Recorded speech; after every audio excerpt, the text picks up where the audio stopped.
আজকে আমি পাঙ্গাস মাছের ডিম রান্না করব।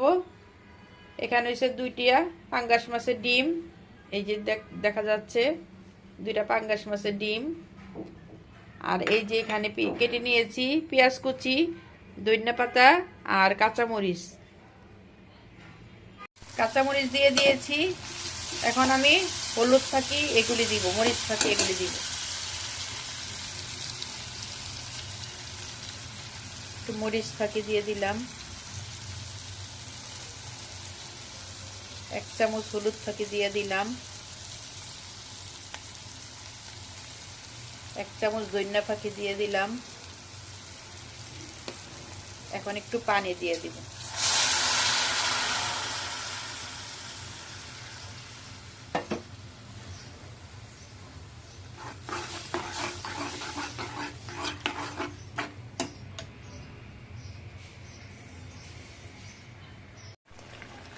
এখন আমি ডিমগুলি দিয়ে দিব, মাছের ডিমগুলি দিয়ে দিব।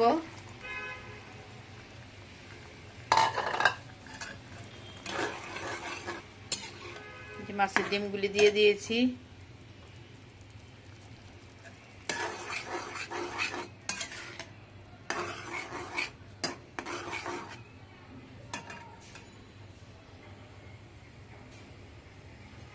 মাছের ডিম রান্না হয়ে গেছে আমার।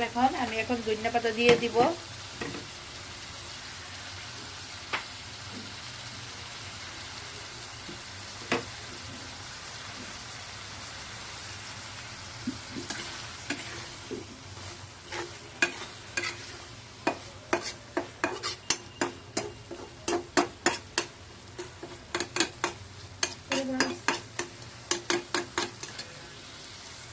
হয়ে গেছে আমার পাঙ্গাস মাছের ডিম রান্না।